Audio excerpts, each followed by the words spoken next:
Good morning, sir.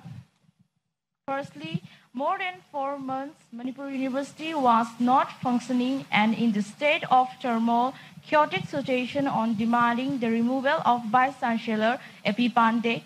During these agitations, thousands of security forces are deployed and suddenly raided on the midnight of 21st September 2018 throughout of the campus. Students, teachers, staffs were tortured, harassed, and even some of them were put to the jail for 20 days. And next, moreover, in the democratic state of true constitutions, the citizens across do not enjoy the privileges and basic human rights equally. We all living under the AFSA Armed Forces Special Power Act 1958 extremely vulnerable situation of getting killed easily. We get charged by draconian act like NSA easily. AFSA and NSA are not the things which humans will live easily, which affects our freedom of speech, freedom of decision. Easily we could charge under the protection constitutions. How would you address the situation? Well, when we were in PA here, we were trying to reduce the impact of AFSA. We removed it from 7 constituencies. And as far as the agitation, and it is our intention to reduce the draconian powers of AFSA. And we had a record of reducing it. It will take time. It will require the situation to be peaceful, but that is the direction in which we want to go. As far as your university chancellor's concerned, I'm very happy that you did an agitation and you got rid of him. This was the best thing that you could do for yourselves. I do not appreciate imposing such people on brilliant students of Manipur University. I do not think that is the way forward. I think people who understand what students want, people who understand what education is about, should be running these institutions. So I'm quite happy that you managed to get rid of the gentleman. The next question is from Professor Amar from Manipur University. He's in the front. Please Hello. Give him a mic.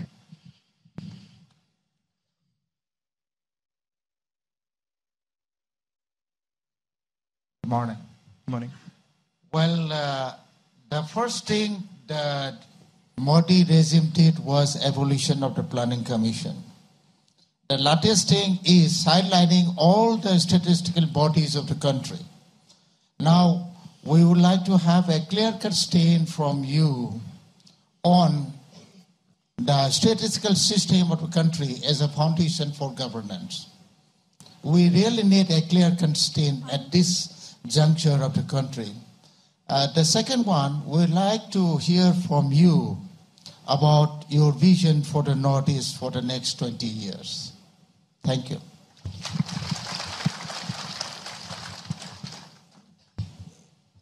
It is not only the statistical system that they are attacking. They are attacking every single Indian institution. They've destroyed the Planning Commission. So the idea of having a strategy moving forward, they have wiped out. And states like the Northeast, which have particular requirements, require a strategic approach. So tremendous damage has been done to the Northeast because they've taken away your special status, they've taken away the special industrial policy that we had put in place. They're also attacking the central foundations of the government. The Reserve Bank of India, you've seen that the head of the Reserve Bank resigned. The Prime Minister bypassed the Reserve Bank and carried out disastrous demonetization, wiped out 2% of our GDP. And these are just ad hoc decisions that the man takes. He just gets up one morning and decides, I'm going to get rid of 500 and 1,000 rupee note. Now there's no thinking behind it. It's pure mediocrity. He doesn't have much understanding of what economics is. He doesn't go into the details. I think instead of calling it the Prime Minister's office, it should be called the Publicity Minister's office. Basically, that's all he's interested in. He gets up in the morning and he says, okay, what publicity can I do for myself this morning? And then he starts. And he's causing tremendous damage to the country. 4 crore 70 lakh jobs have been lost in the last 5 years.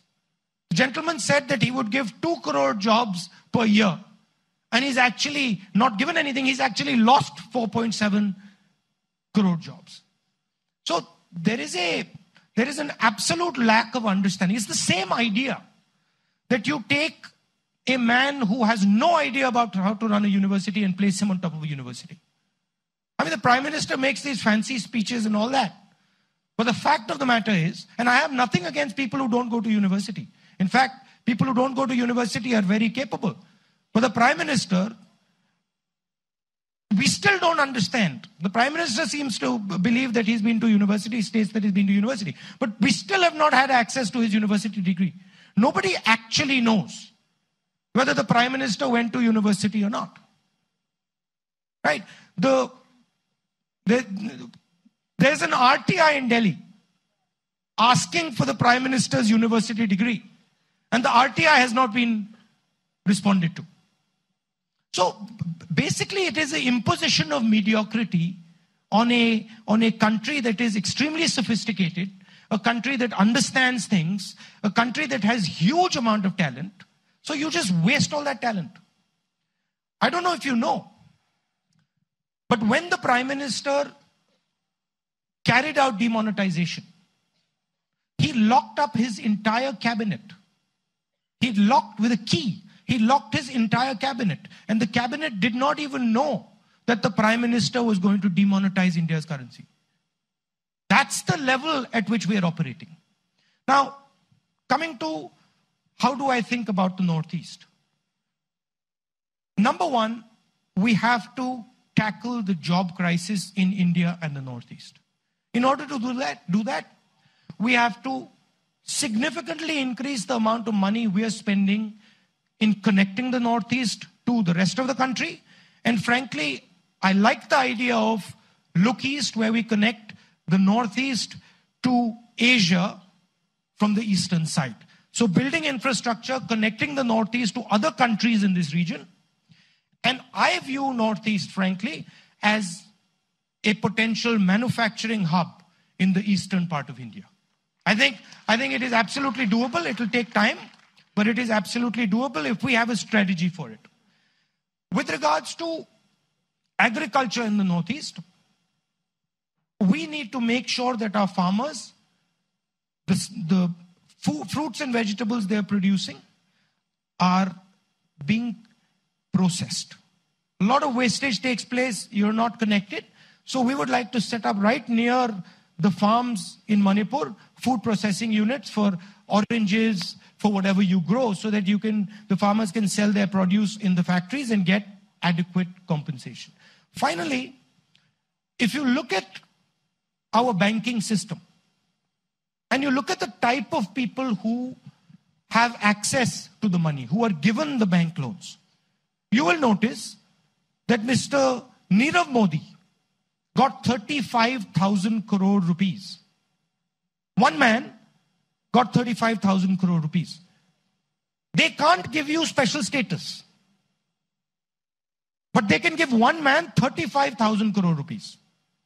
Now the question is, how many jobs did this man create for India?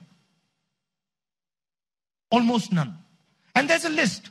Nirav Modi, Mehul Choksi, Lalit Modi, Vijay Mallya, thousands and thousands and thousands of crores of rupees just go straight into their pocket. Anil Ambani, go straight into their pocket. So what we would like to do is we would take the Indian banking system and we would open the doors of the Indian banking system to Manipuri and Northeastern entrepreneurs and youngsters.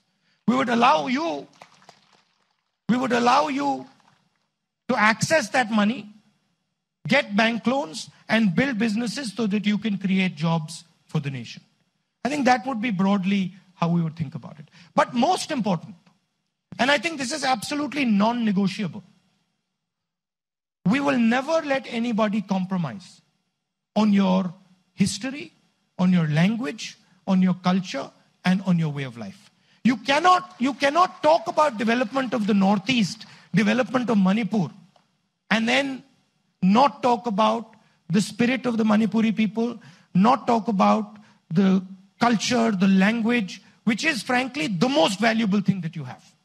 It is more valuable than anything else. Your way of life.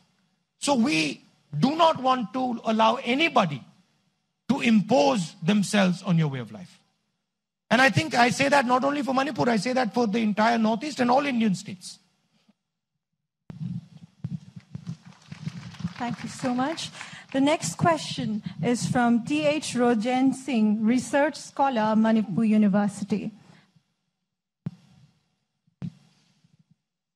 T.H. Rojan Singh, Research Scholar, Manipur University. Good morning, sir. I have only one question. Just call me Rahul, don't call me sir. Simpler. Sir, you have been speaking about Rafael, speaking and exposing about Rafael. I can say always. Sir, can you put light on it or elaborate on it, sir? Rafael is a military aircraft. It is a